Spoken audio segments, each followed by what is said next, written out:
Welcome to the Lux Files, a podcast for occultists about occultists. I'm your host, Sean, and I hope you enjoy this episode. Be sure to subscribe to the Lux Files wherever you get your podcasts to stay up to date on all the new episodes.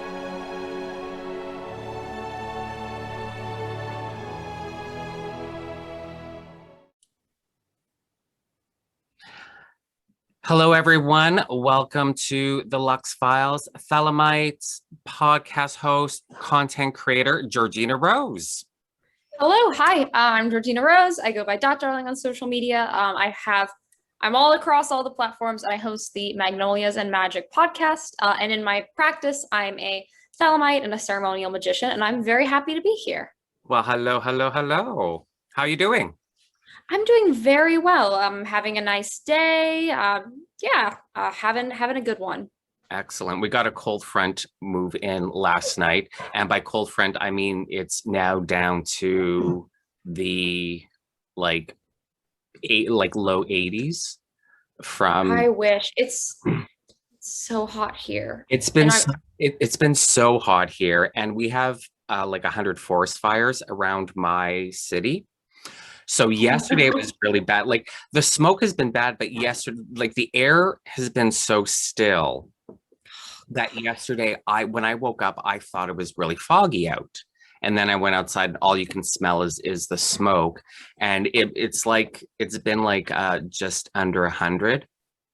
I'm trying to convert in my head. I used to live in Texas. So here in Canada, we use Celsius, and I'm trying to convert in my head Fahrenheit, but I don't really remember anymore. But it's been somewhere close to 100. So today I think it's supposed to be 80 or something like that. And it feels so cold right now. 80 degrees. I've been dying. New York. I live in New York City. And we've had this weird heat wave for weeks now, and it's way hotter than it normally is here in the summer, and I'm just not used to it. So it's been rough for me. And then we had I don't know if you saw the videos going around, the flooding in the subways. Oh yeah, I saw that. Yeah. God. Yeah. Climate change isn't real, people. It's not happening. Yeah, climate change isn't real. The day that it flooded, I didn't realize there was a leak in the sealant above my window in my kitchen. And it just started raining inside. And I was like, what's happening? The world's dying. This is the end time. They finally fixed it, but I was... I know, you're gonna drown to death and I'm gonna burn to death, basically. That's we love that for us. Yeah, that's literally what's happening. So yeah. But keep guzzling that oil because it's good for the economy and for all the animals. It's great for all the animals. So yeah, the polar bears prefer swimming than standing on ice. So yeah, they can become what's the term where they can go on land and sea? The animal classification? Amphibian. Yeah. Amphibian. Yeah. But they much rather swim. So the quicker we can get that ice melting in the Arctic, the better for the polar bears. So yeah, it's a little pool. Get on that, people. It's a little pool. That's right. So get on that. So thank you again for being on the Lux Files. I really appreciate it. And of course. So what I like to do with when I'm talking to my guests is I don't know if you can hear my dogs in the background. I'm just trying to. I can. Okay, good. So what I like to do with my guests is I like to start with their first memory or experience or series of experiences or events that kind of their first magical experience, ritual, or what it was that kind of started them off on that path. So that's where I like to begin. So if you want to begin there, I'd love to hear how darling first realized that she was a magician. Yeah, so I really got into the occult 5 or 6 years back. The months blur together for me. But before then, I was always really interested in spirituality, religion, and stuff. And when I was a kid, I grew up in an Episcopal church, and I would always I would be such a pill. I would read the Bible, and I would have questions, and I would go up to the people who worked there and try to argue with them. Like I remember I was like I had all these ideas where I was like, God seems kind of like a bad person, seems kind of mean. And I would like try to talk to the people at the church about this, and they would be very concerned. I was like an inadvertent Gnostic when I was like 10. I was like, I don't know about this. This guy seems kind of bad. So I have a lot of little things like that. But when I started actually getting like into the occult proper, it's probably, I think it's almost 6 years now. Months are confusing, but it was around that time. And so I was not sorry. I don't, well, I do mean to interrupt because I'm interrupting, but like nothing like as a kid where you're like, oh, look at this twig I found. It's my magic wand and I'm a witch. Oh yeah. I would do little things like that. I remember when I think I was in kindergarten, there was this girl at my school who was like bullying my friend. And so I took a bunch of shampoos in my bathroom and like mixed them in my tub together, and I was like, I'm cursing her for being mean to my friend. With shampoo. That's hilarious. I was like, 6-year-old me was like, yeah, I was just like, I'm gonna mix some shampoos together. It's a potion now. That's which hilarious. Is very, very wholesome looking back on it. A little weird that I was like vengefully trying to curse someone. But it was definitely like me trying and, dabbling. Did her hair fall out, or did she grow a mustache or anything like that? Disappointingly, no. But she no longer, I mean, a couple years later, she got nice. But my mom had this book on astrology that was like really big. She wasn't into the occult. My mom's like a new agey Christian, if that makes any sense. Mm-hmm. She's just like a Christian who's like vaguely spiritual. And she had this big book on astrology, and I would open it and like read the pages of all the birthdays all the time and like read it to people. I thought it was the coolest book. I was obsessed with it. And so I guess looking back at that, that's definitely a little occulty of me. Mm-hmm, mm-hmm. So Episcopal is the American version of Anglican? Yeah. Correct? Yeah, okay. It is. All right. So it's not like Protestant denominations like Baptist and stuff like that. Like it's like kind of, this is Diet really Catholic is a good word for it. Yeah, Diet Catholic. Okay. Yeah, that works. Okay. So were you guys like as a family, as a kid, were you churchgoers? Yeah, we went pretty regularly. We went most weeks, I would say. My dad was more into it than my mom was. But they definitely they were never really the type of people who are like, oh, like hell or like the fire and brimstone side of things. Right. They always would talk about like being a good person, loving like the love side of Christianity. That's what they liked. Right. I read the Bible myself as a kid because I was like, I don't want to just listen to what they're telling me. I want to see it myself. And so I picked up on that type of elements through my own reading of the Bible. That wasn't really what was told to me though. Mm-hmm. I was always told like, be a good person, help the people around you. The more like wholesome, fluffy side is more what people would kind of tell me. Because Episcopalianism is much more like liberal than a lot of the other Christian sects.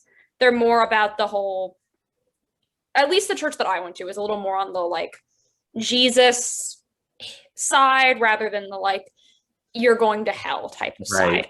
Then when I was like in my early teens, tween age, my stepmom came into the picture and her whole family were Mormons, which was a very different way of looking at things than what I was used to. Mm-hmm. I remember I went to like a Mormon church service for the first time. My dad never went Mormon. Her family just was. And I was like, it was just so radically different than the Christianity that I was exposed to. It was very weird to me. Right. Because that's much more like strict and, that more aggressive side of things. Yeah. Did the ritual of going to church, like, did that appeal to you? I find, ceremonial magicians that have a Christian past, like as kids, they didn't like the institution, but they liked the pomp and ceremony. Oh yeah, I liked the ceremony. I liked the incense and the big you know, the big like priest get-ups and stuff. I remember we had 2 services at my church. There was one in the evening that was like casual church. And that's my family. And then there was the morning one where they had all the like regalia and stuff. I remember I always liked the morning one more because I liked the ritual aspect of it. I had a lot of questions about the Bible because I was genuinely interested in religion. Like I wanted to know what was going on, and I felt like when I went to like Sunday school or whatever, they only told certain parts of it, you know? So I was like, I'm gonna read the whole Bible. And I had some problems with it, but I always liked the you know, the communal, the ritual aspects of it. So did that, you know, that appeal of like the ritual and whatnot, did that immediately translate into your occultism when you got into occultism, or were you, well, how did, like, what was your entrance into occultism? That would answer my question basically. Yeah. So my big entrance, I was trying to work on like self-improvement stuff. Like I was in a point in my life where I kind of just wanted to like improve myself. I was in sort of like a rut in general, is probably a good way to put it. And so I was like, I want to change. I'm not super happy about where my life is right now. So I started getting into like self-help type things. And I grew up in Appalachia. That's where I'm originally from. And so I kind of got into like the Appalachian superstition type stuff, the like folk practice type of thing, because that's what I grew up around. It's what I was more aware of. And it's still fantastic though. Like it's such a rich magical tradition. Oh, totally. It's a beautiful practice, but it wasn't, I don't think, it wasn't really the practice that was right for me personally. I think it's a beautiful tradition, but I never fell in love with it in the way that I've fallen in love with Thelema. I love Appalachian folk. It's a great thing, but it wasn't like for me is probably the best way to put it. I had results. So I knew like the occult worked at that point. And then I came across a copy of, I think it was in a Barnes and Noble. It was in one of like mainstream bookstore or something. Came across a copy of The Black Arts by Richard Cavendish. I have that book. Yeah, I liked it. And the title, of course, that like edgy title kind of appealed to me. You know, I was like, it didn't have like that kind of like prettier, fluffier aesthetic. I was like, The Black Arts, yeah. It's actually a good book, though. I mean, he's definitely a sensationalist, and with a lot of his, you know, I would say ill-informed with a lot of his personal opinions and views on magic and the occult. But that book itself, like the actual practice and info that's in that book, it's actually a really good book. You just kind of have to take what he says with a grain of salt. Yeah. But it is a good book. Yeah, no, I really liked it. I remember reading it and being just like completely captivated. And I was like obsessed with it. I remember I read it like 3 times after I got it. I was like, this is the occult information that I was missing. This puts things together, it pieces it together in a way that I wasn't aware of. And so after then I got like super into it. I like would read through like websites and stuff. I wasn't a creator, obviously, because I was in like a year and a half deep in my practice. But I would like read through like forums and stuff like that. And I tried to like take in as much as possible. I started reading like any occult book I could get my hands on. Like I remember I would go to like the public library and read the like 4 books on paganism they had. And so I just started trying to like absorb as much as possible. And my practice took a big turn into the ceremonial side because I was like, yes, this is what's right for me. This is what I was looking for, but not really getting. I don't know about now, but the closest public library to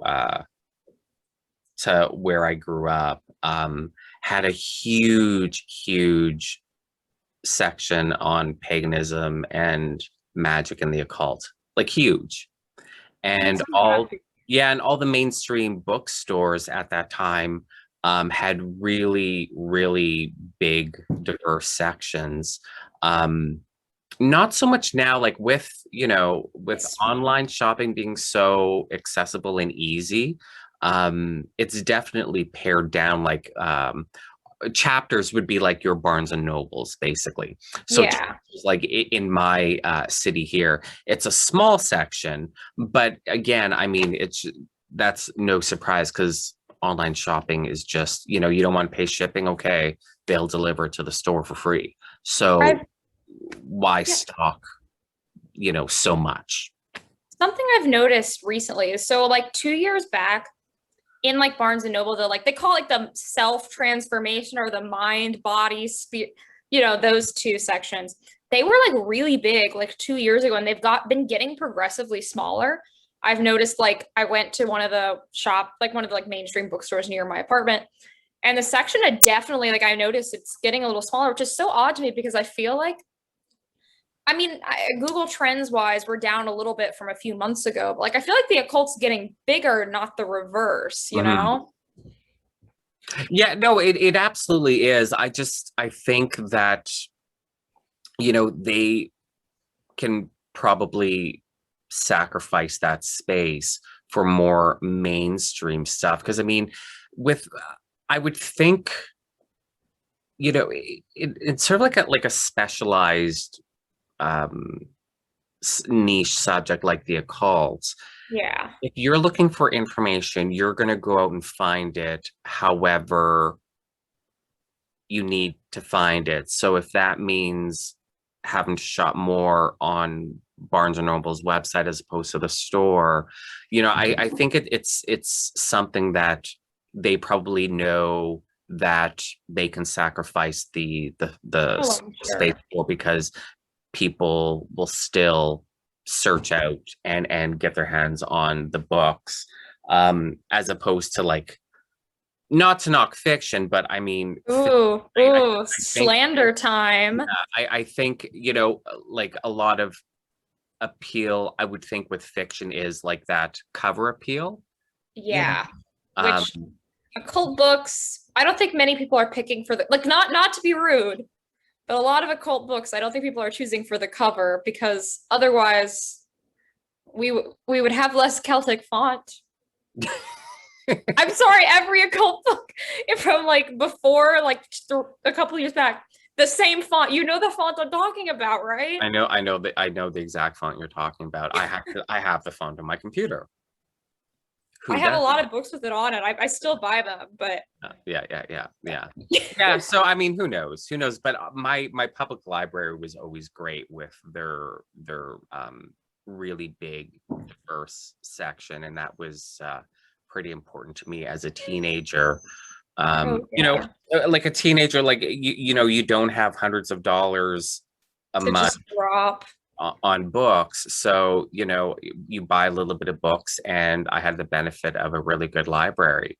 So it's unfortunate whenever I hear people in the occult community, and it tends to be from it tends to be more Americans that I hear this from, and from very specific areas of the country where they're like, oh yeah, my library, like there was either no occult books or there was like 2.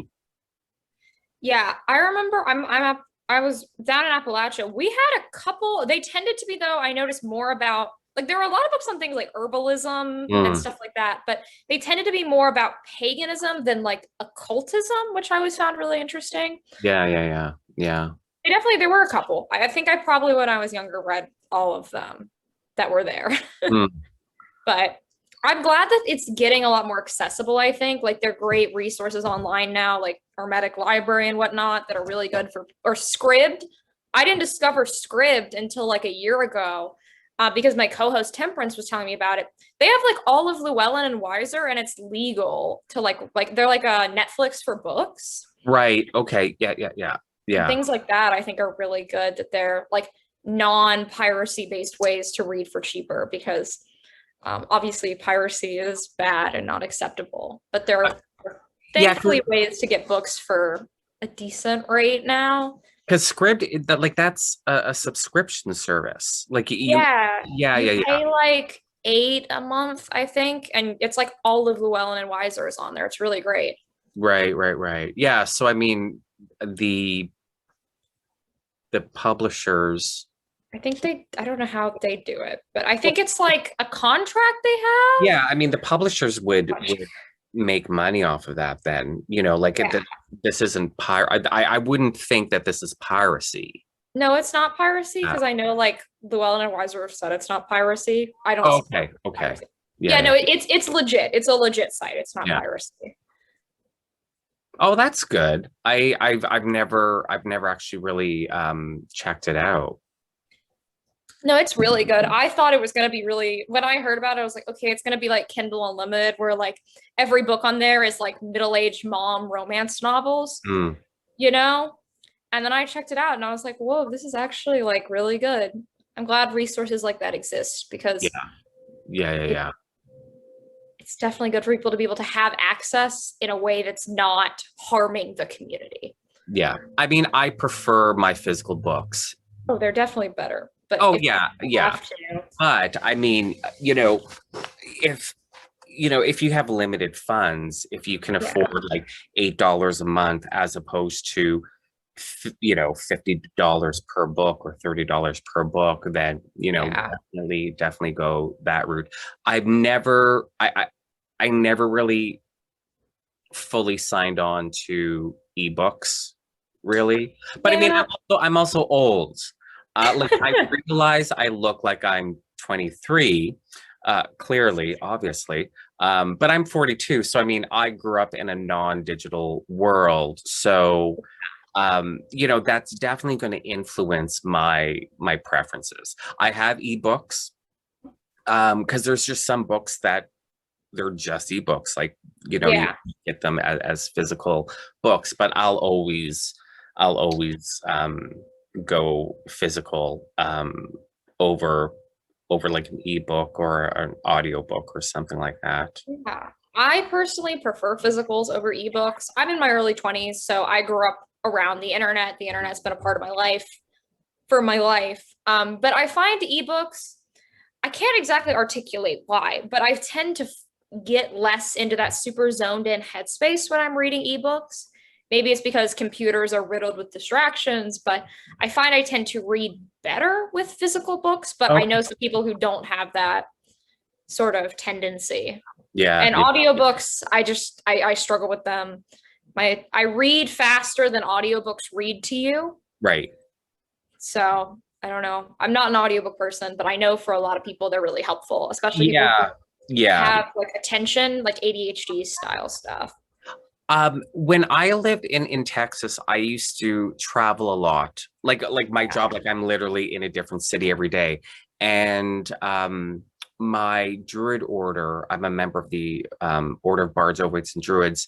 Their training course went, they still do like the booklets, but on CD. So I got the CDs as well, and I would listen to them like when I'm driving and whatnot. I found that very useful, but that sitting at home, I can't. I feel like I'm not doing anything. Yes. I'm just, like laying exactly what you're talking about. Yeah, I'm just like laying on my couch listening to this audiobook, and my mind's distracted and I'm looking around and I'm like, oh, maybe I should clean that. You know what I mean? Like it just doesn't work for me. I'm enjoying, I'm really getting into podcasts. But podcast I listen to a lot while I'm cleaning or cooking. Like while I make dinner, I'll turn on one of the occult podcasts I listen to, not my own because I'm not that different. And someone asked me, I was like, yeah, I listen to podcasts while I cook, and they're like, your own podcast? And I'm like, no. I do not want to hear my voice that much. No, absolutely not. But I find some of my podcasts, I absolutely cannot be doing anything when I'm listening to them because they're so information heavy that I want to absorb every single tidbit of information that I literally have to sit and do nothing, and I'll normally keep my eyes closed because if I'm looking around, I'm going to find a distraction and want to do something. But some podcasts, like they're a little lighter a little chattier. Yeah, so it's nice just to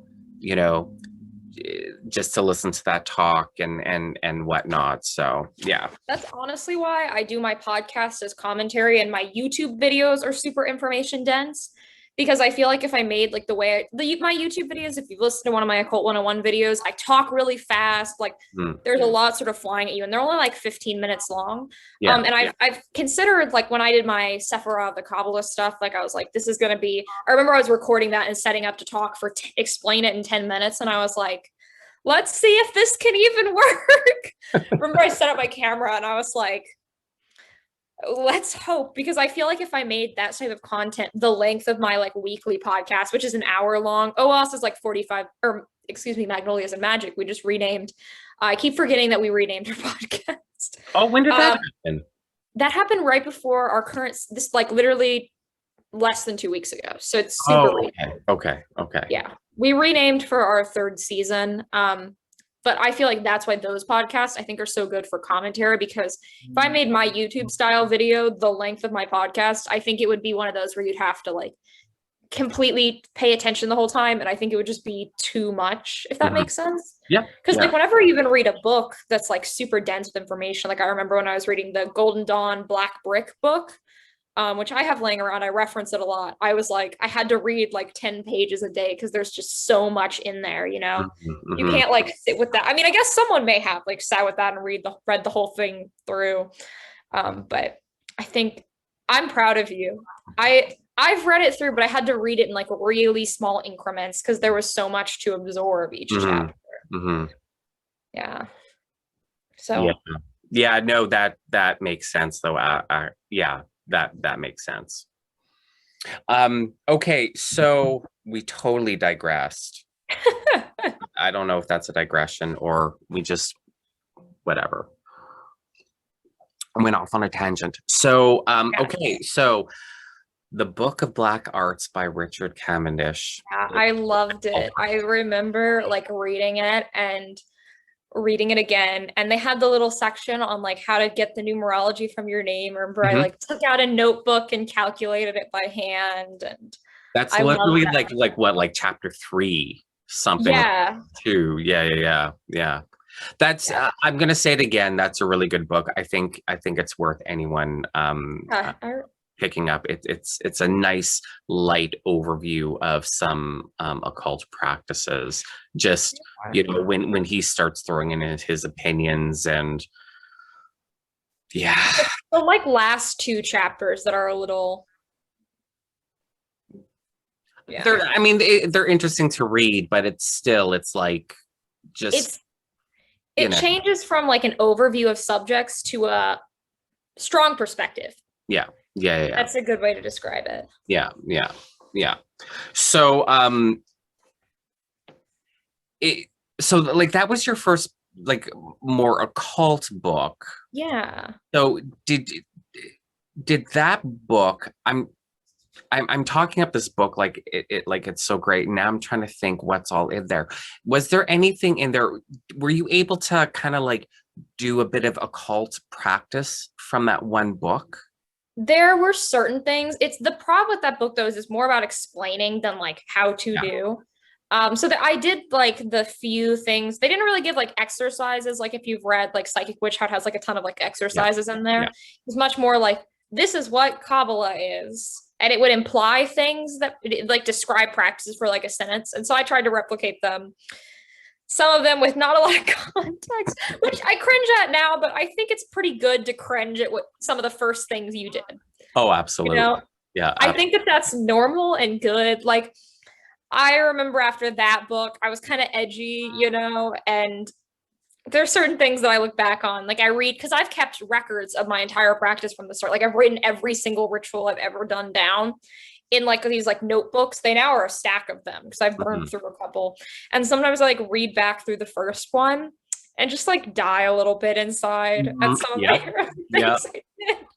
I'm like, girl, what are you doing? But you know, I think there's a charm to that. I think we all sort of have those memories. Absolutely. And I mean, the thing is that, you know, we all have those, you know, stories of our first rituals and stuff like that, where as adults we're like, oh God, I can't believe I did that. But at least you did it. Like you didn't just read about it, you were doing. And my magical diaries from when I was a teenager, cringe. Oh my God, I can't believe like those are being burned. Yeah. My later ones, I envision them being in like some museum of magic The and first one in the museum. uh, That's but the the first one. no, not the teenage ones because those are horrible. Those can be burned. Yeah. So uh so you were all in like the Book of Black Arts. You're like, yeah, this is the way Yeah, it I goes. was like, here I am. I'm gonna do like Western ceremonial occult. So that book, I was like, I know my path now. And so then I started absorbing everything. I started attempting various things. I remember I started doing the LBRP once a Mhm. day, which was I've kept doing that to present day. I've done, I don't even know how many LBRPs I've done. So Oh, many. I mean thousands, I thousands. would But definitely thousands. It's definitely in that range. I now, remember the first time I do you do the LBRP or because Crowley has his version, yeah, the Star the Ruby. Star Ruby, that's it. Yeah, so this is UPGE. This isn't like how Crowley explains it. I find the LBRP is better, it's just my own experience, better as a daily, and Star Ruby's better before doing a ritual. I've just found that tends to work better because they feel just a little bit different. Hmm. Because there are things that are changed between the two of them. I find like doing the Star Ruby right before I go to sleep doesn't quite work for me. I mean, I know people who do it that way, but I do both. I just do them for different things, if that makes any sense. Yeah. But that's all UPG, that's just my own observations. Okay.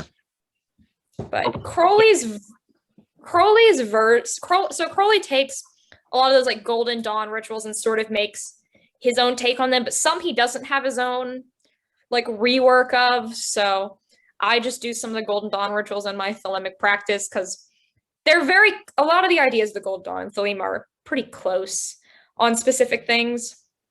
A lot of Thelemites I know do the Golden Dawn rituals. I think that they work together very nicely. Right. And I'm not a Thelemite who thinks every single Thelemic thing you need. I really disagree with the perspective that Thelemites should only do exactly what Crowley came up with and what Crowley said. I think that kind of defeats a lot of the ideas of true will and whatnot.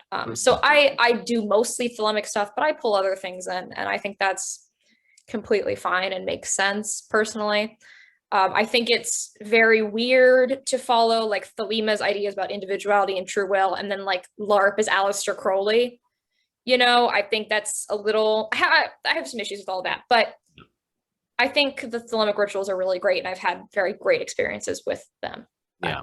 Well, it's just like, yeah, it's just like some Golden Dawners that basically were like, well, if it wasn't written before 1900, like in between like 1888 and 1900, yeah, then it's not proper Golden Dawn. It's like that. I mean, that makes no sense because it's been 140 years since the founding of the Golden Dawn. If the Golden Dawn never schismed and there'd be new Golden Dawn rituals constantly, you know what I mean? And I mean, even with yeah. schism, that's still Golden Dawn and that's new stuff being produced. So yeah, it's a bizarre concept to me, but like I never took to the idea of like there's Celtic Reconstructionists and Hellenistic Reconstructionists and whatnot. I don't take to that. Just I mean I have no desire to reconstruct a 4,000-year-old practice because I'm not a Stone Age cattle. Yeah, you're not like a sumer in your like little cave. Yeah. I really know how people lived 4,000 years ago.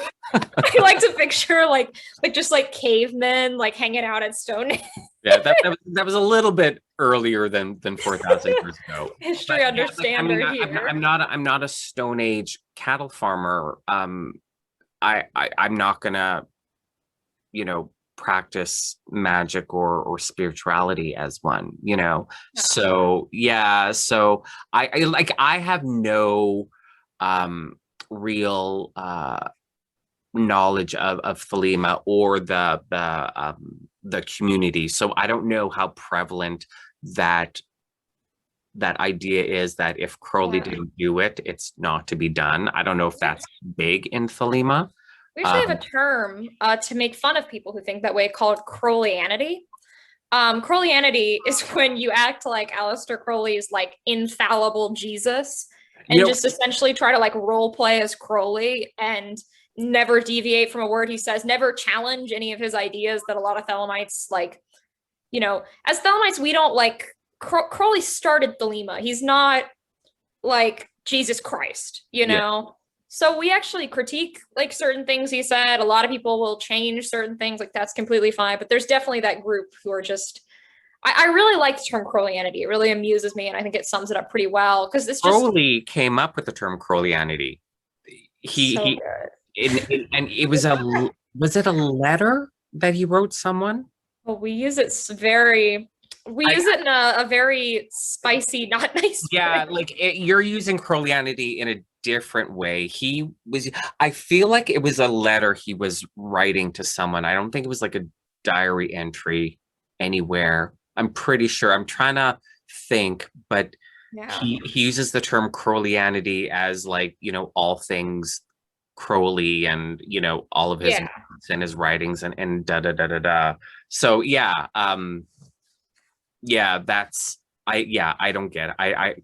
I just don't. I feel like my thoughts with all the reconstruction, I do a lot of things that are older in my practice, but I don't think that we should feel restricted to that, because if these religions had been mainstream and survived, like they would not look how they did back then. You know what I mean? Like, let's look at mainstream Christianity, like what the early Christians did and what modern Christians do. Even the Christians who call themselves like traditionalists, they still aren't, perfectly doing what the very first people did. Of course. Yeah, absolutely. Absolutely. If you want to be a Reconstructionist, that's great. I just personally, it doesn't really appeal to me because I find the idea that new equals bad is kind of weird reasoning, just because it's a new idea doesn't mean it's bad, because originally someone had to be the first person to say every idea, everything starts as a new religious movement. So I mean, you can make, if new equals bad, then you can make that same argument with Thelema.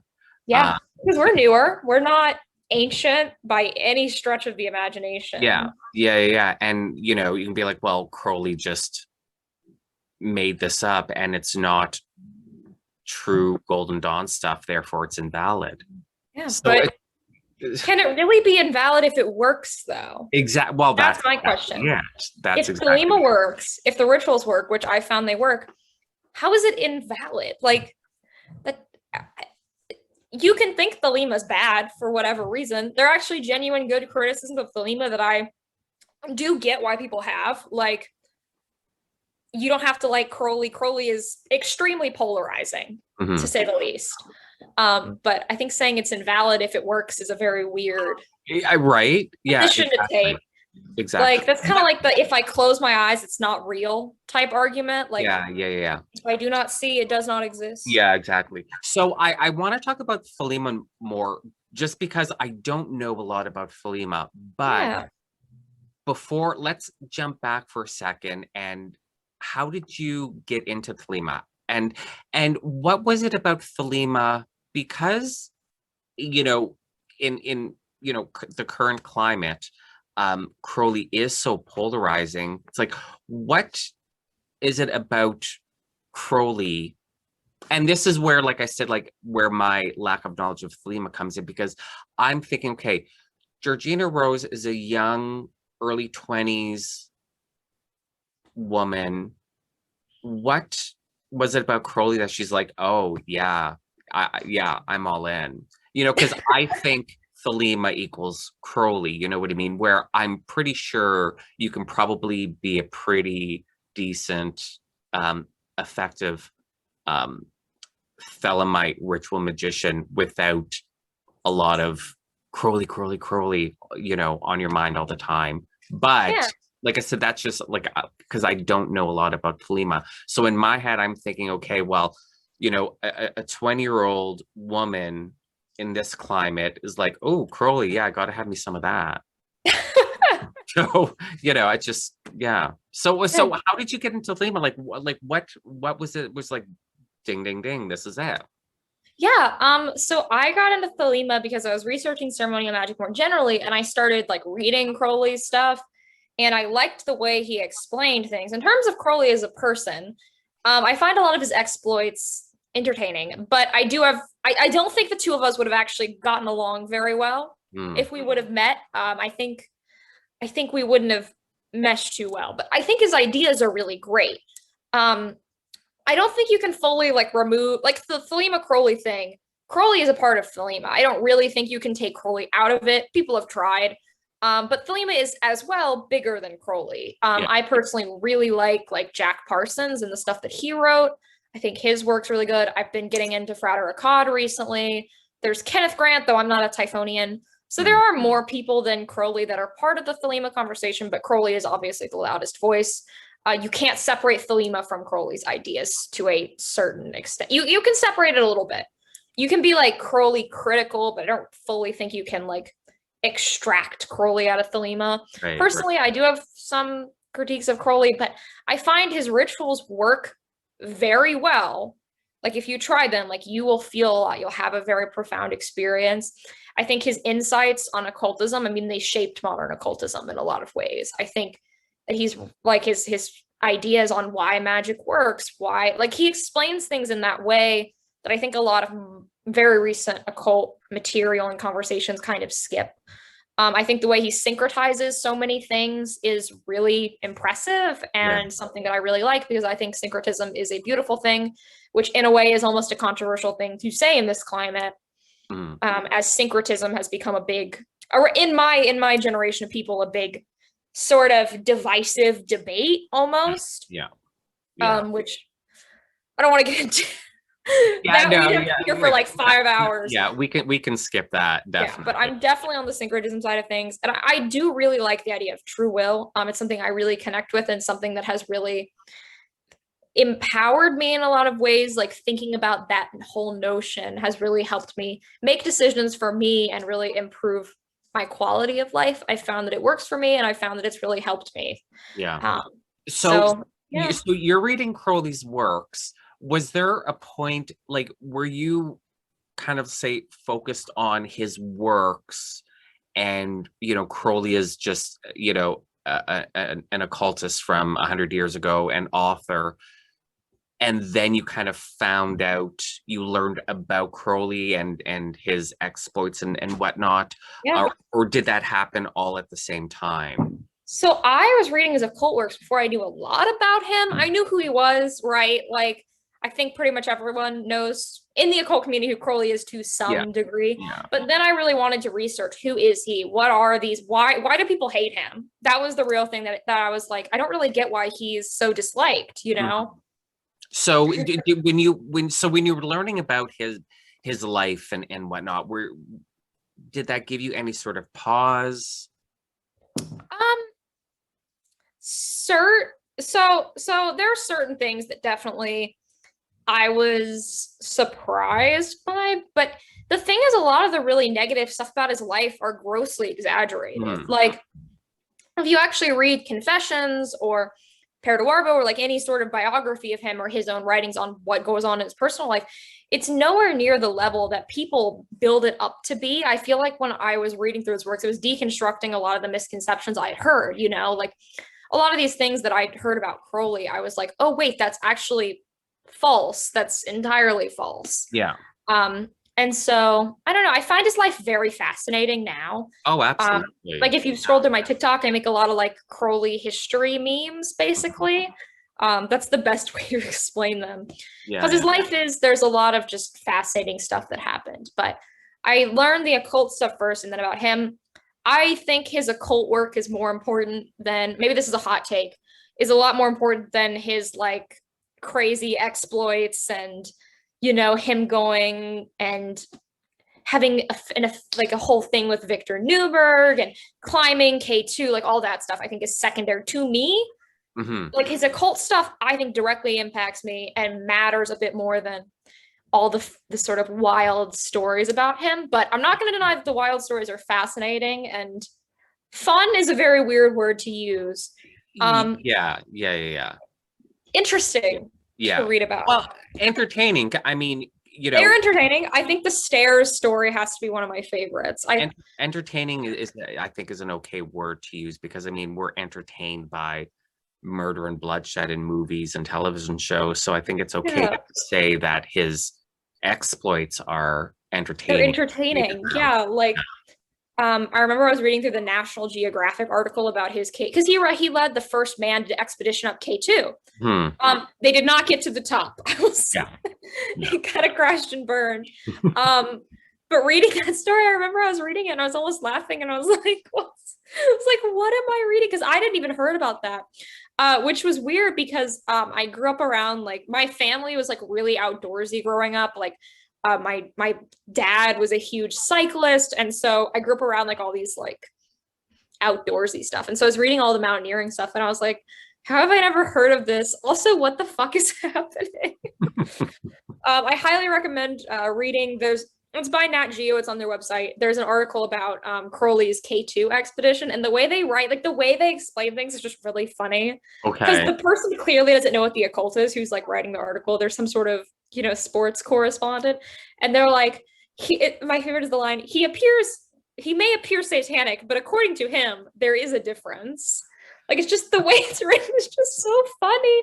Also, like those old journalism articles where it's like, wickedest man in the world. Yeah. All those sort of like tabloid articles about him. I love reading them. They're so wrong. Like, there's so many misconceptions in there, but there's like the way they would act like he was like the end of the world is just. Yeah, and it's funny about that, because they're writing all of these horrible articles about him, and it's like, well, he loves that. He doesn't write about him as long as you're writing about him. He was the original troll. Like, he was a troll. That's a good way to put it. Like, he knew that if he said all these super crazy things, like about the eating babies joke, which is not about real baby. Yeah. Look it up. Yeah. But like things like that, I mean, it spread Thelema, it spread his ideas. It honestly worked for him. Now it makes my cleanup job and YouTube comments a bit of a hard sell. But it did spread Thelema. We got to give him points for that. Yeah. I feel like Thelema would not be as well known if he didn't do all that stuff. Like, no, absolutely, 100%. Yeah, 100%. Because we all at one time or another, like, oh, I need to find out about this Crowley guy. Like, I heard this, I heard that, so I have like half a bookshelf of biographies on Crowley. Like I said, I never took to Thelema. It never called to me, but I mean, I've spent a whole lot of money just on biographies, just because like, the occult community, like, oh, Crowley, I like to imagine if Crowley was alive now, half of occult Twitter would have him blocked. Oh God, yeah, I certainly would. I'd be like, break more, just keep shit posting, like, just keep going. Yeah.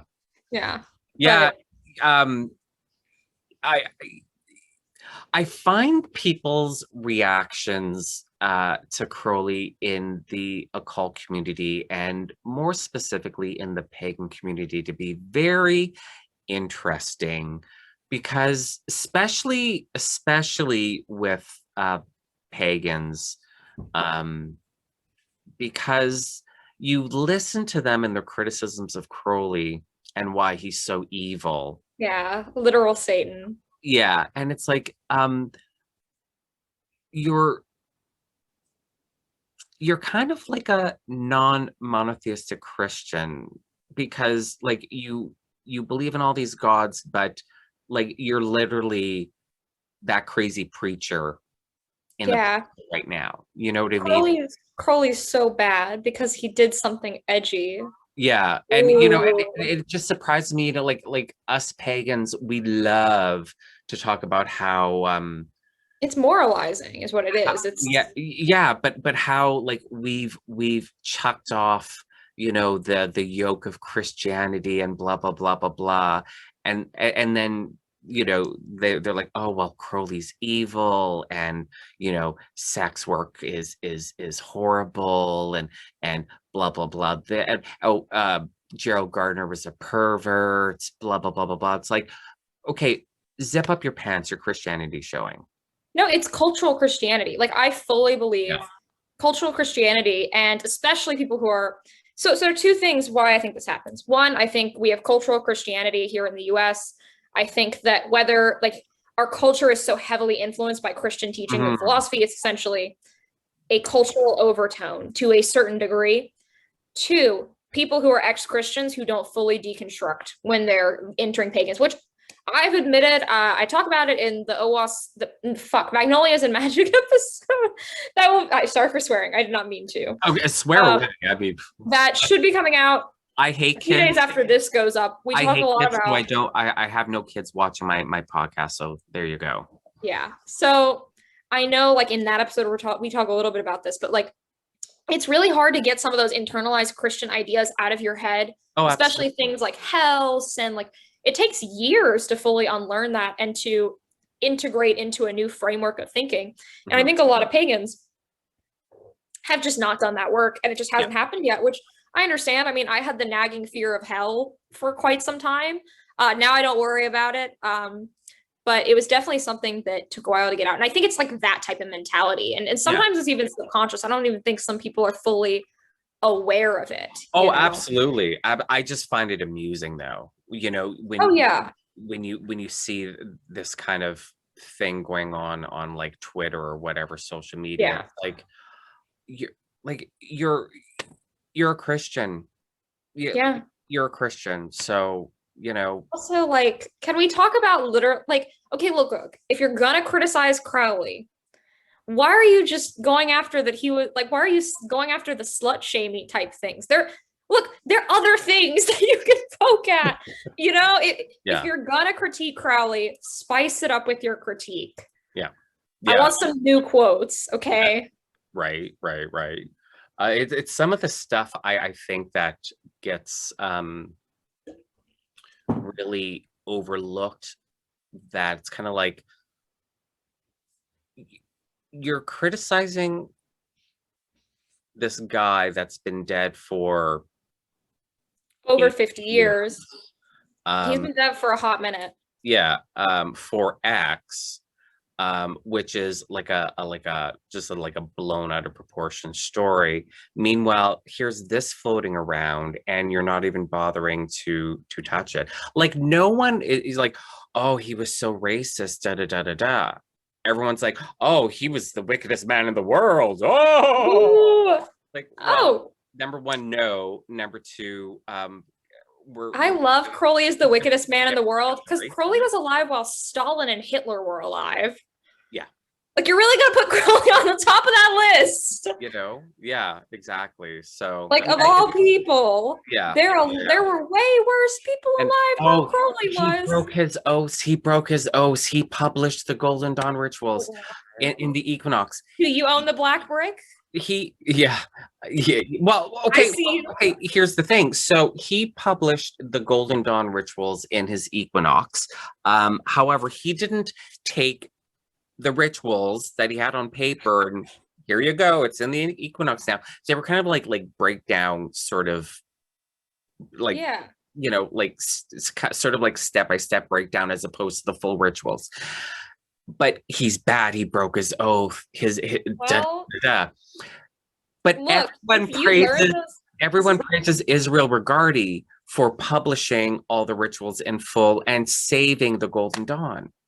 Look, if you learned the Golden Dawn rituals from the Equinox, you do not have the right to critique Crowley for that, because you benefited from it. That's my hot take. You're going to be mad about Crowley being an oath breaker. Where'd you learn them? Yeah. But that also, that mentality, it also shows like your bias, because like I said, he didn't even publish them in full, but yet everyone praises Israel Regardie for publishing the rituals in full. Criticisms of all the errors and omissions aside, let's just forget about that, because that's not the point. He published all of it, Golden Dawn material in full, and everyone praises him as the savior of the Golden Dawn, because back then everyone thought the Golden Dawn was non-existent, which turns out isn't true. But he wasn't, Israel Regardie was never controversial where Nope. Crowley was. So you're really showing your bias, because Crowley's this horrible oath breaker, yet Regardie's Regardie saving us. is the savior of the Golden Dawn. So it just goes back to that. Yeah. That's I find that all very mentality. interesting. Yeah, absolutely. Absolutely. So Thelema is a religion. It's not a magical system like the Golden Dawn. Hi, everyone. Thank you for listening to the Lux Files. I'm not just the host of this podcast, I'm also the owner of Lailokens Awen. I make beeswax and scented spell candles, loose stick and liquid incense, anointing oils, and bath salts. So once you're done listening to this episode, why don't you head on over to my website at www.lailokensawen.com and check out my products. For your convenience, the link to the website is also in the show notes. Is a magical system, like there's a religious component to Thelema, or is that in certain, like I know like there's the AA, there's the OTO, and then I'm gonna say EGC, because every time I try to say like ecclesia, it's a hard word. I get it. Fale or whatever, and I'm not sure. I know they're different, but okay, but I can break it down. They all have they're all Thelema, and so it's like, yeah. So Thelema is three things at once. This is how I explain it. It's threefold.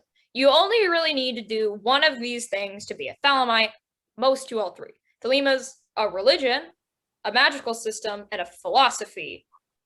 It's essentially 3 in 1. Mm-hmm. Technically, to be a Thelemite, all you need to do is to follow your true will. That's the most important thing. That's the key to all of it. All the rest is in service of the true will. So technically, as long as you're following your true will, you actually are a Thelemite. But most people, when they talk about Thelema, are talking about all three of them like smashed together. Yeah. Right? Like there are a lot of people who are like practice the Thelema ritual that don't subscribe to the true will stuff or like the religious side, and they're still like Thelema adjacent. So it's 3 in 1. Some people are like, a mix of those things. But I think really, like, as long as you have one of those components, you're a Thelemite in my mind, because true will is the whole point. That's why you do all the rituals, right? The rituals aren't doing, like, the point of doing all the rituals is to help you follow your true will, and then in turn, great work, blah, blah, blah, blah. So that's, like, it's all those EGC, OTO, and AA. So AA is, so Crowley started the AA and then overtook the OTO. AA is a teaching order. There are about like 10 different groups claiming to be the AA right now. Who is the true AA is like the debate of the Thelema community. I'm not going to get into my opinions on that, but there are a bunch of different lineages that are the AA. So there are multiple AAs. It's echoes of the Golden Dawn. Yeah. The lineage. So it's like that. It's boring. The OTO is one organization. The OTO started in Germany. They were a break off of Freemasonry. Freemasonry yeeted them out for a variety of reasons. And Crowley took them over, and now it's a Thelemic organization. Crowley basically like completely revamped the entire thing. And so modern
it's only one of the OTOs, and then I'm like, we're getting too deep now. Okay. Like some people write it COTO, like people, it's typically people who are really anti-OTO who are like, that's the caliph, they're the other organizations are also a whole thing. Yeah. It's a big incestuous mess. Yep. Yeah. But I think that's every occult organization, to be completely honest. Absolutely. I don't think it's exclusive to us. No, absolutely not. And the thing too, I mean, covens, witchcraft covens. Sure, they do the same thing. It I all, would guess. like, and it's always presented as failures. The coven failed, and the thing is that with these organizations, whether it's Golden Dawn or AA or OTO or Wicca or neo-paganism, the one thing that they all lack is something that you can give the church credit for, and that is having a framework in place to deal with personalities and conflicts and conflict resolution, where they have that in place, so Do the whole not. thing doesn't collapse. Because the Pope is the holiest of the holies. Okay, fine, believe it or not, doesn't matter. But the cardinals, they're the holy of the holies, but they're still human beings. When the Pope dies, how many cardinals want to be Pope? You're getting the politics, you're getting the backstabbing, you're getting the conniving. Why? Because it's not because they're not spiritual, it's because they're human. Yeah, no, any spiritual organization is going to have problems. I think it's more pronounced in pagan groups because they're small. All these orders, they're not the same size as Catholicism, I think we can honestly, maybe this is a hot take, learn from like organized religions of other faiths, because we can see where they've succeeded and failed. Like, I think there's certain things we could take note from the church to like see where they've put things in structure. I think we can learn from that. I know people are very averse to, or some pagans are very averse to Christianity, but I think certain ways that the church functions could actually be something we could learn from, like regular meetings, doing like outreach and volunteer work. I feel like things like that, like we could actually learn from. But I mean, if you're so uncomfortable with the word Christianity as a pagan, then find another organization. For other organized religions, there's like Judaism has a whole thing. Where it has that framework in place, to deal with personalities and conflict resolution, and learn from that. It could be a corporation or a charity or some other religion. You don't have to, knock on, Christianity's door and say, oh, I need some teaching from you in this subject. You can find it anywhere. But like, us pagans, I was just having a conversation with a friend of mine about this the other day. We overemphasize,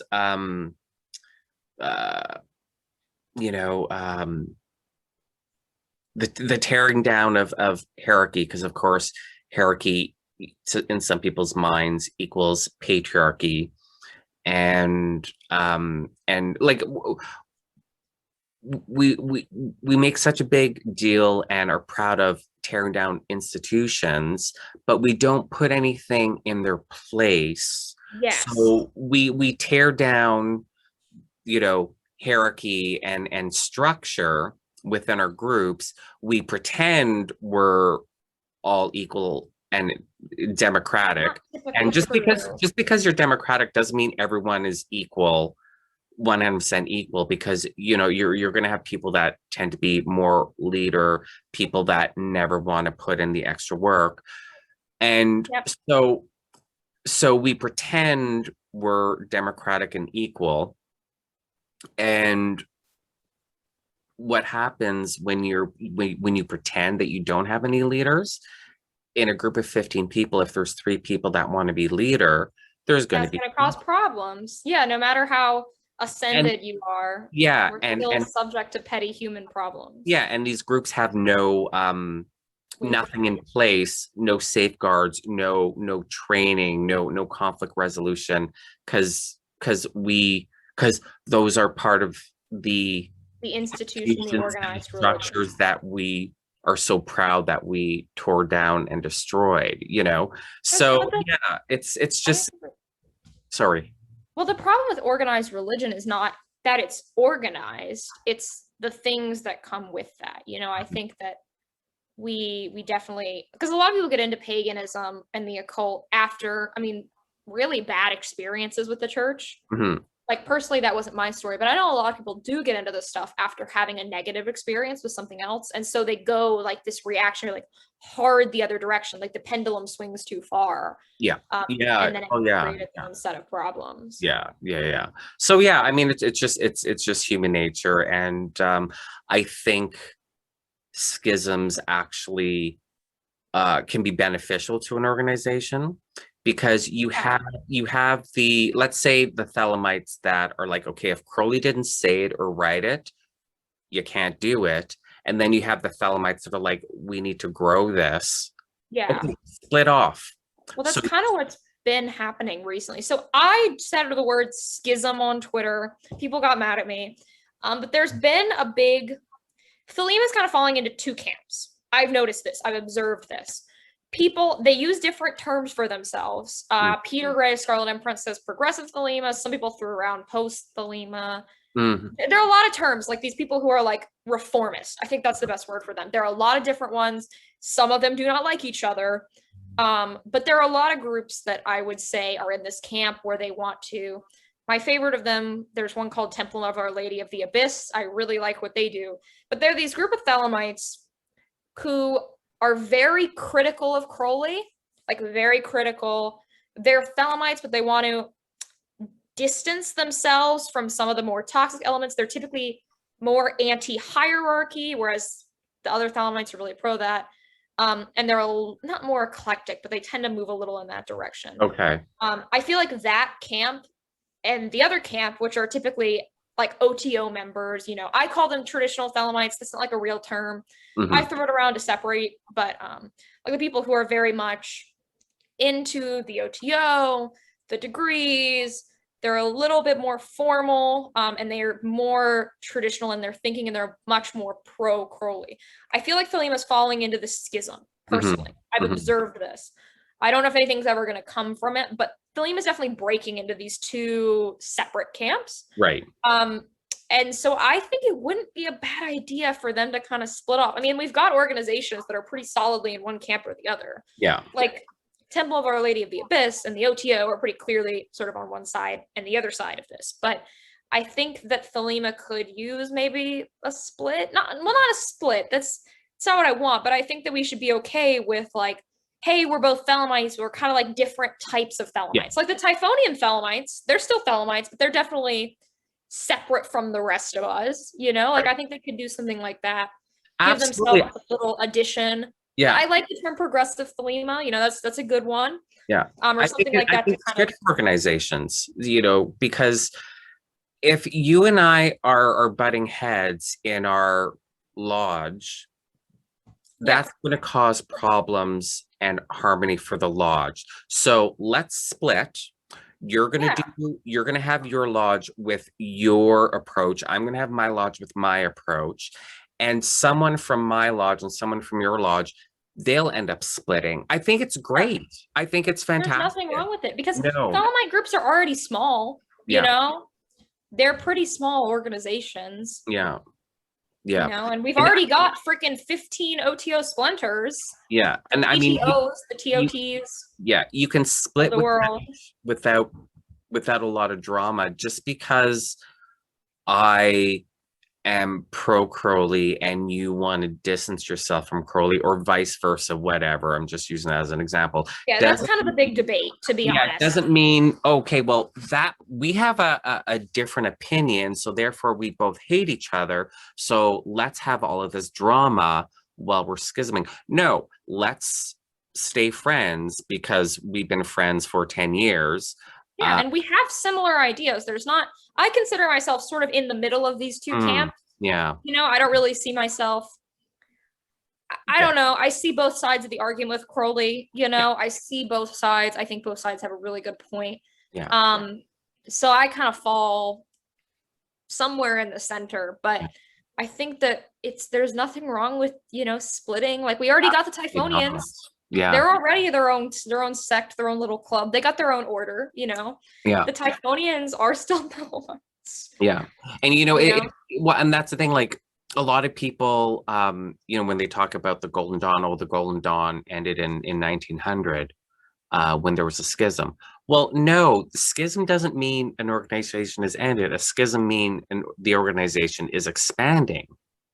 Yeah, schisms are not inherently bad. I remember when I did a Golden Dawn video, I explained that like the very OG Golden Dawn is not really around, but there are a ton of Golden Dawn related, adjacent, living Golden Dawn groups, if that makes sense. That's kind of how I tried to explain it. I'm like, the Golden Dawn's not dead, the Golden Dawn isn't gone, but the Golden Dawn is split into little, like it's not gone though, you know? Evolved, you know, and you have you know, the original schism, and then you have orders born out of those schisms. It didn't stop in 1900. It changed, and it evolved, and every group will, you know. Yeah, there's nothing wrong with the schism. It's the way the people act around the schism that's the problem. You don't have to be enemies just because you don't agree on this one thing. Yep, which we have some shit throwing going on. If you've ever scrolled through Thelemic Union, they're a Thelemic news site. I love Thelemic Union. I've done a piece for them. They're very good. You can scroll through and you can see a lot of these like rebuttal pieces back and forth. Right. Okay. Camps, like argue with each other. And I'm like, I don't know. Sometimes I think it'd be a little, my problem is not like these people disagreeing and debating. I think something that gets a little too personal, if that makes any sense. Yeah. Some of the players involved take it very personally, you know? And I'm like, I think we can just like politely, I don't know. You know, I say this so much that it's almost becoming like a cliche, and it almost sounds stupid, but it's like, you know, like I don't have time. I'm too busy doing the work. You can talk about the work, and you can write your rebuttal letters and spend time doing that. I'm going to be doing the work. So sorry, I'm too busy. That's why I try not to devote my platform to like the Thelema tea, you know, like my YouTube channel's educational. My podcast is typically broad spiritual topics. It's not like I don't go, today we're going to talk about how the Thelemites are arguing again. Right. Yeah. I try to avoid like going, and this recording, I mean, I don't name people. I'm not naming anything too direct because I find it all tiring, and I'm not invested in much of it because I'm not in any of these groups. You're basically like your book learned Thelema. I'm a solitary Thelema. You're not like AA or OTO or anything like that. So I'm just kind of like watching. Right. You don't have like that personal investment in what's going on as well. But I mean, even if you, and I don't mean you specifically, I'm just you know, that general. The wider you, the collective you. Yeah. Even, you know, if you're in an organization that's having these problems, you know, you have a personal investment. Again, it doesn't mean, personal investment does not mean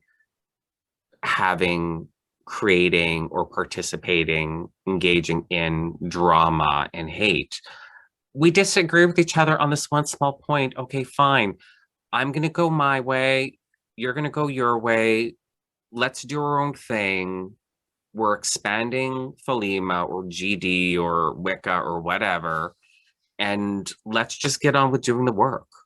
Yeah, well, because you can, in my opinion, like, I know people who are OTO members, and I know people who are I know some people who are even kicked out of the OTO and for various reasons who I've spoken to, and I try to remain civil with all these people because we're disagreeing on an organization, we still share most of our ideas. There's this term called the narcissism of small differences, where basically people get more combative with people who share most of their ideas but have small things apart than people who are wildly different. It's why when you watch like religious debates, it's almost always like the Typhonian versus the traditional Thelemite, not the Hindu versus the Jewish person, right? Like we get into these super small things and they become almost bigger than these wider disagreements. We forget that in general, we agree on almost everything. We disagree on like 3 things. Right. The Right. things Thelemites disagree about are like 5 different things. Like it's not much. Yeah. In general, we agree on pretty much everything else.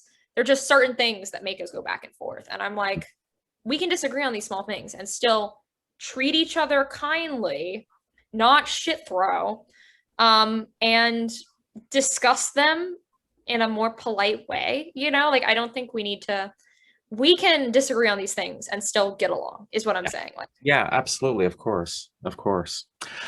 Now, one thing that I wanted, and I almost forgot to ask you this, that I wanted to talk about, is the role of the Scarlet Woman.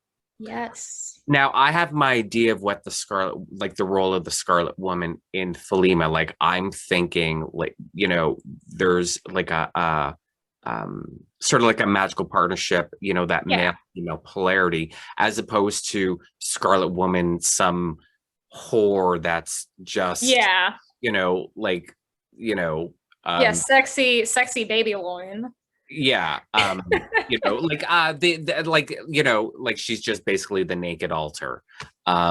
Which is So I that's just my assumption, because you're I'm sure. correct.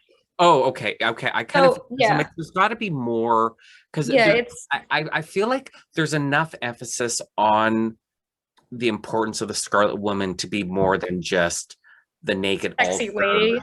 that gets, you know. So I figured it was actually more of like an actual partnership. But can we talk a little bit about that?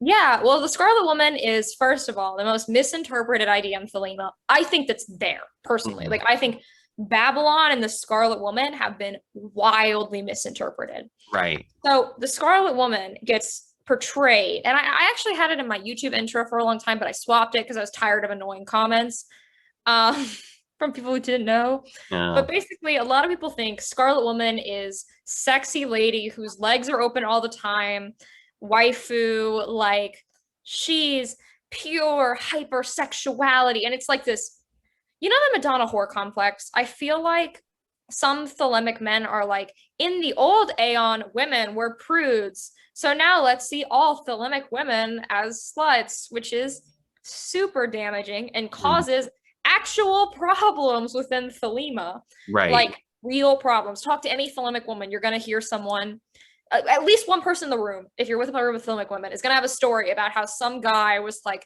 convinced that she's their Scarlet Woman, and is just, look, Thelemic men listening to this, dear Thelema bros, telling a woman she is your Scarlet Woman is not a good pickup line, okay? She will not get coffee with you after ritual if you do that. Will not work. Do not do it. Anyway, PSA over.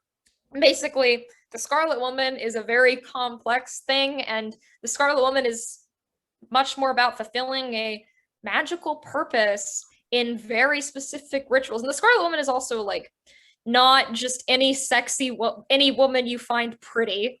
That's not how that works. Right. It's a very specific thing and has very specific Kabbalistic and Thelemic implications metaphysically. Like it represents, and it's not like the woman who has no boundaries. It's not the woman who does whatever you want. It's actually the reverse of it. The Scarlet Woman is a gateway into a higher level of understanding. She's not a woman with no boundaries. That's not it. And that type of thinking causes real tangible harm, you know? Because when men interpret it that way, rather than understanding that like the Scarlet Woman is such a specific thing and a gateway to very specific ritual processes, it creates problems, you know, like men who think that it's pretty woman who will give me all enlightenment, I don't have to work, you know, creates some not fun conversations. Now, is there a role for the Scarlet? Like, so you're working in a magical partnership with an individual. Yeah.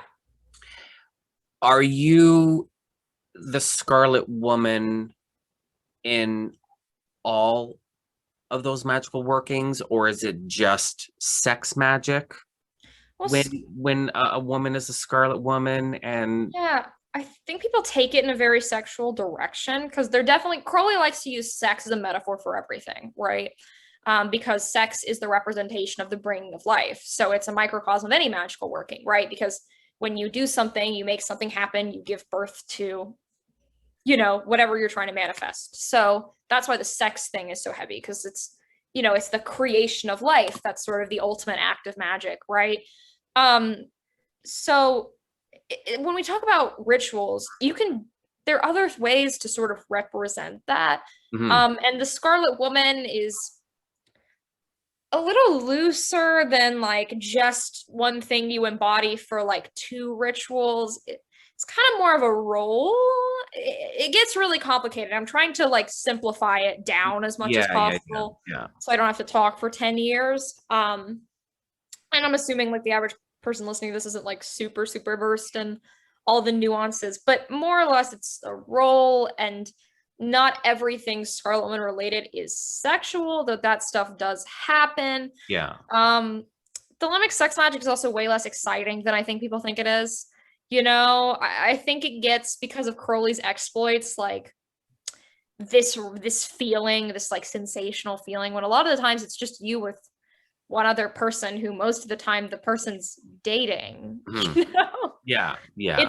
It's also, we're talking about scandalous by 1910 standards. Like they made this TV show called Strange Angel about Thelema a couple years back, and they had to up everything because they thought the Thelemic rituals were not sensational enough. They're not like, so much of what we do, our costumes can be great, our tools can be great, and they translate well on camera, but the rituals don't. And like when you're in full ritual mode and everything is on point and everything's happening the way it should be happening, how powerful it feels. Well, it feels powerful. It doesn't look powerful. Anyone on the outside looking in it looks dorky. It looks totally dorky. Totally like dorky. I don't know a better word, like the vibrating. For that small amount of time, you're standing in front of your altar, you're the god of this mini universe that you've created, and you're the most powerful thing in that universe. Yeah.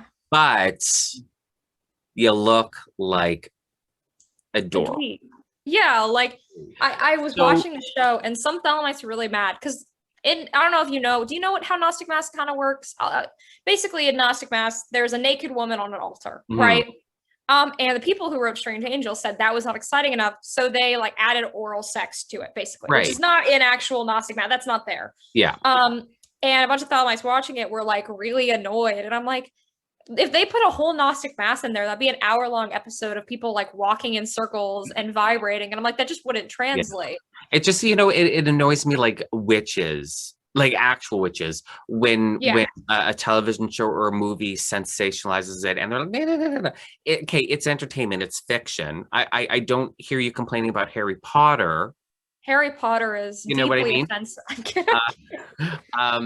So you just need to relax, because it's just entertainment, number one. And number two, nothing that we do is exciting to the observer. It's exciting to us and it's powerful to us. But to an outside observer, it's not exciting. So they have to, they have to spice it up.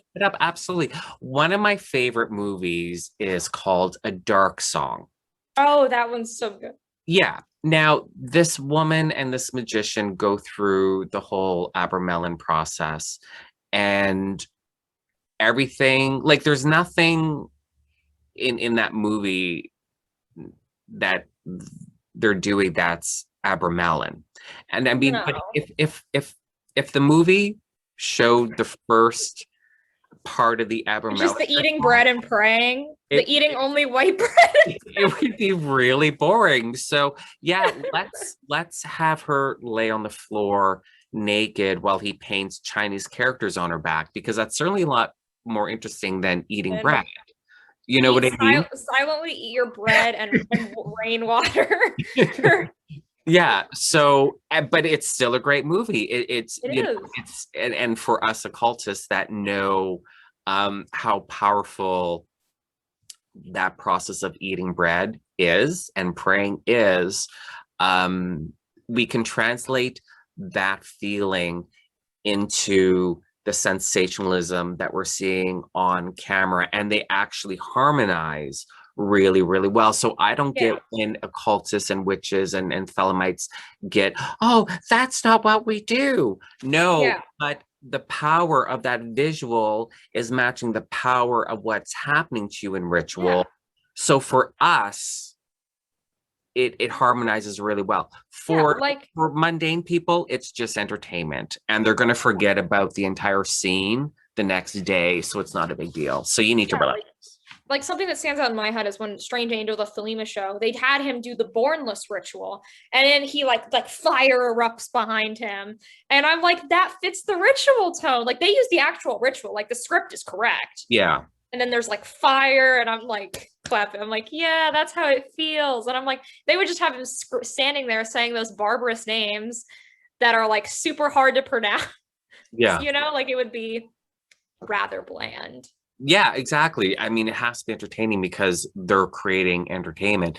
But like you said, you know, when the fire erupts behind him, that's what it feels like. So I'm getting a visual representation of what I feel like. So thank you for that. But there's that harmony there. So for us occultists and witches and whatnot, I think we need to look at the entertainment that is made out of magic in a different way, because I agree.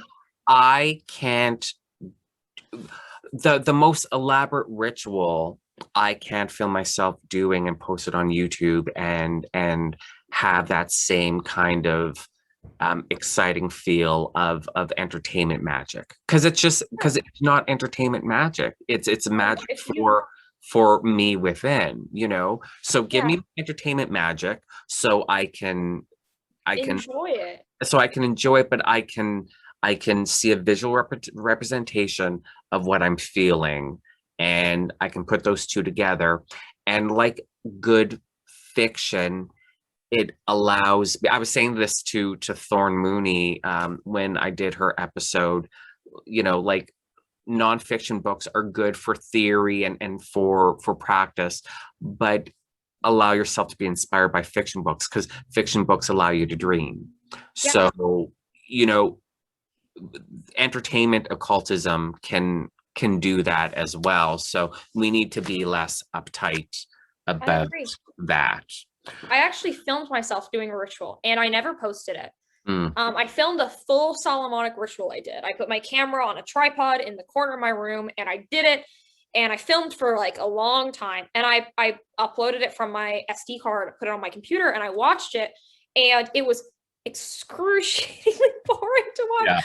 I thought about it, I'm like, maybe if I put it on like 100 speed, and I tried that. I put it through like the speed filter, and I like cranked it super high, and it was just horrible to look at. Like it was, you couldn't follow it. And I was like, because I really considered posting it. Like I was like, I'll post a video of me doing a real ritual, and I'm like, nobody's gonna sit through this. No. I mean, an LBRP, you know, like that would be a good one to demo. Like I think for small rituals like that makes sense. But like filming a long ritual, like I tried. I really gave it a shot. Yeah, just don't start filming, for anyone out there that's listening, don't start filming rituals, like even small things like LBRP, and post them online feeling like you're this god magician and everyone's going to see you in performance and just drop to their knees in praise of you, because you're going to look like an idiot. Like we all look like an idiot doing ritual from the outside. It's you know, and some of these rituals are so elegant, and the poetry, and you know, when I have all of my my Golden Dawn tools, the colors and the shapes, and it's just fantastic. But that's within the ritual space, that's within the ritual. Those things probably like, Golden Dawn tools, the way how colorful they are and like the flashing colors and whatnot, like they probably look more comical Oh than yeah, I yeah. will say I'm gonna offend the Golden Dawners. I have called the fire wand a butt plug as Yeah. a joke. Yeah. I'm sorry. I mean, well, I mean, let's look at the shape a little bit. You can see. Yeah. And it's a wand. Like, we're not talking about my mother. You didn't say, oh, your mother's a butt plug. No, you said The fire wand kind of looks like wand is a butt plug. Okay, well, you're talking about a wand. You're not talking about my wand. So relax. Yeah, like Ha ha ha ha ha. ha ha ha. It's like a butt plug. Slander time. If it didn't look like a butt plug, you wouldn't have been offended hearing someone say it looks like a butt plug. Like if you said the Earth Pentacle looks like a butt plug, I wouldn't be offended because that just doesn't make any sense. From a distance. It's like if you squint a little bit, you know? But the fire wand looks like a butt plug, and you're getting offended because it actually looks like a butt plug, and you're offended that someone's pointing that out. You know what I mean? I just, well, it also, no, not every old person is relaxed. But I find the older I get, the less intense I am in a lot of degrees. It's like, it's a harmless joke. Get over it. I'm harming a tool. I'm offending a tool. Yeah. And you're like, the idea of the wand, you're not even talking about my wand. You're not talking about the way it generally looks in the book. You're not even talking about my specific wand, like looking at it and sending out that butt plug energy into my tool. You know what I mean? Like butt plug energy. Do you claim? Yeah. So I'm sorry. The do you claim thing is so funny to me. I don't know if you've seen the do you claim. So it's a thing on TikTok where someone will pull a tarot card and it'll say like to claim. Oh no, okay, no. I'm not on TikTok. The only time it's like a thing where people will pull a card for you and they'll ask, do you claim this energy? Oh, okay. Yeah. Oh, God. I don't agree with it, but I like just saying, do you claim? Yeah. I've picked it up. I've been Stockholm syndromed into it. Yeah, no, I'm not on TikTok for obvious reasons. Probably good. Yeah, I mean, the only TikTok videos I see are like when you put them on your TikTok videos, on Twitter or Instagram or whatever. Otherwise, I wouldn't. Yeah, good for your soul. No. Well, see, I'm not going to do TikTok videos, so there's no reason for me to be on TikTok. I'm not going to be watching occult TikTok videos. It's not, I mean, I'll just be like, oh, this is just ridiculous and turn it off. I'm not going to hate watch, or I'm not going to then proceed to go on my other social media and start raging at these people. They're mostly, this is my thing. I don't point out TikTok stuff unless it's just genuine, like harmful misinformation. Because like some person doing like a silly video, I mean, just let them. Yeah. Live. Well, see that and that's the thing. It's like, so there's really no point, because I'm not going to learn anything from these TikTok videos. I'm not going to rage tweet about them. So I'm literally wasting my time. So spend your time actually doing rituals. Oh, I was just gonna say, if I want to feel all occulty that day, how about I do a ritual instead of watching this like bad takes on TikTok? So yeah, that's the enlightened perspective. I don't know. I can handle the internet. Yeah, I mean, well, I didn't just say that was the enlightened perspective. So, because I was just gonna say, well, I wouldn't say that about what I just said, but I didn't say that. So there you go. Yeah, I'll take the blunt of that. Yeah.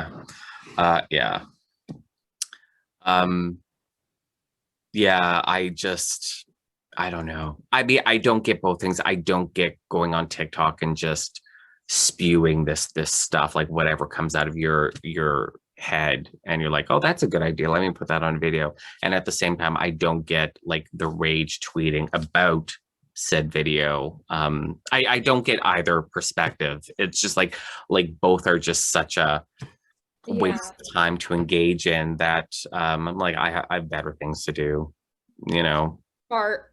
Yeah. I respect that.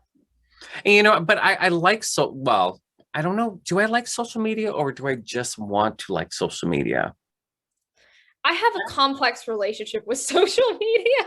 I think everyone As has a a creator, complex relationship with social media. I mean, there's, you know, every platform is different, so you're going to definitely have preferences. I never really took to Facebook to begin with. yeah, I'm not a Facebook. I'm actually not on Facebook. It's the one platform I'm not on. Yeah, but I've definitely the past couple of years have really, really been turned off by Facebook, and apparently it's not as popular with your generation as. No, us the Gen Z people are really aren't into Facebook. Yeah. We're not even really that into Instagram. Instagram's kind of falling out of popularity currently. That's what I heard too. Yeah. You know, I do like Twitter, but I don't know. I don't know. I don't know. Yeah, It's all complex. I think in general, though, it has the one thing social media has given us is that our community is becoming more socially accepted, and it's given people a lot more access who wouldn't have heard about the occult otherwise. yeah.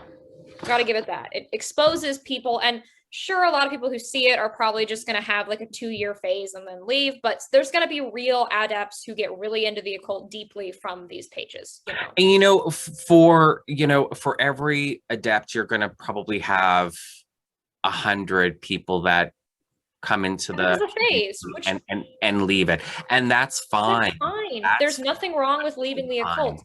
Yeah. If you realize it's not for you, or you liked it for a little while and you moved on, there's nothing wrong with that.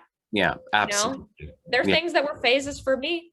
Yeah. You know? Yeah, absolutely. As so, I mean, you know, if social media does have that benefit, I'll certainly take it. I do miss forums, you know, before, you know, Twitter was a thing, and before Facebook kind of dominated there. Like, we had forums, and those were great because the conversation technically wasn't live, but if you're both in a forum and you're both talking back and forth under whatever subject, I mean, it could be very quick, and the discourse was a lot more intelligent and a lot more civil. You know, it's so much easier to tweet out you know, hot take without thinking about it than you can on a forum. So I do miss forums, but I mean, I'm not nostalgic for anything that doesn't exist anymore, or doesn't exist in the way it once did, because it's gone. It's probably not coming back. So I'm not. Time changes, you know. Yeah, I'm not gonna, you know, sit here staring at my computer waiting for forums to be the thing again. It's just unfortunate because there were a few forums that were really important to me in my formative years, and I definitely recognize the value of that sort of online communication, which I think a lot more people would benefit from than, you know, TikTok and Instagram and whatnot. But it is what it is. It is what it is. That's how time worked. That's how life. Yeah, I mean, as long as we capture some people that will become adepts through social media, then it'll always be worth it. It'll always, if you help someone even without realizing you help someone with a tweet. Yep. If you can capture what will become, you know, an adept, it makes it all worthwhile. It makes all the bullshit and all the drama and all the hate and all the violence on social media worth it. There was this one comment that really sticks with me. that makes, like, this person commented on one of my YouTube videos that they're from Iran and it's impossible to get occult material there because it's criminalized, you know, it's a theocratic state. And they're like, this is the only way I can learn about the occult. I really am grateful for like your videos and all the podcasts. This is how I can learn about it. And that like warmed my heart. I was like, I'll go into 100 discourse arguments for this person. Like comments like that really warm the soul. Yeah, absolutely. Of course. Absolutely. Yeah. So I guess it's all worth it. I guess it's all so in the end. Yeah. Yeah. So we're about, because I know you have a time limit, so we're getting to the end there. So where can people find Georgina Rose online? I'm Georgina Rose, or .darling, DAAT. I know a lot of people type DOT. No, it's not like the right. Yeah.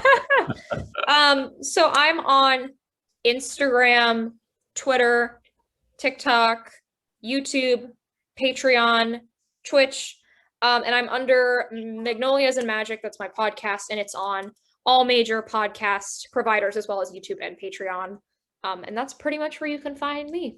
Okay, perfect. For everyone that's listening, all of those links are going to be in the show notes for you to easily access. So definitely follow Georgina Rose. And one last question: why the name change for the podcast? So we shifted to Magnolias and Magic because trying to do a little bit of a tonal shift. Basically, I started the podcast with two people who are no longer on the host team. And I named the podcast way back then. And so we've changed teams for like over half a year now. And we've taken a more educational direction rather than pure salt, you know? Our commentary style has changed, if that makes sense. We used to be a lot more salty than we are now. Now it's more just a slightly lighter conversation. So we changed the name to match that tone. It's just because our tone shift has been pretty apparent over the time. So we wanted a name that more fits our vibe. Excellent. Well, that's wonderful.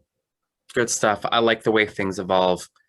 Yeah. You keep evolving. Good. Yeah, because I mean, the alternative was to say, okay, well, we're not salty as salty as what we were, so shut down the podcast. Like, you know, like these occultism with a tiny dash of salt like is where we are now. These ideas don't make sense. Evolve, grow, change. Change is good. It's, you know, because like I said, the alternative would be like, oh, well, we have to shut down the podcast because we're different. It makes no sense. We're not doing.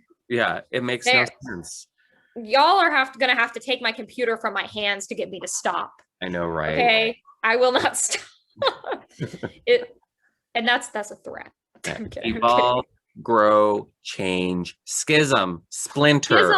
Yes. Schism. This is the schism episode. Absolutely. Okay, well, thank you so much for being on the Lux Files. I really, really appreciate it. And thank you for giving me a little bit of a deep dive into Thelema so I understand it better. Thank you for having me on. This was a really lovely conversation, and it was nice to talk about all the things that don't really fit into my normal content, but I have a lot of thoughts on. It's really nice chatting with you. I really like this podcast. If this is the first episode you've listened to, listen to more. Listen to more. This is going to be episode this would be episode 17. So there's only 16 other episodes for you to catch up on. So I believe in you. Yeah, although they're all pretty long though. Like one's 4.5 hours, one's 3.5 hours, and then the rest are pretty much around 2 hours. But you have nothing better to do, so come listen to me. Listen. Bye. Bye, everybody.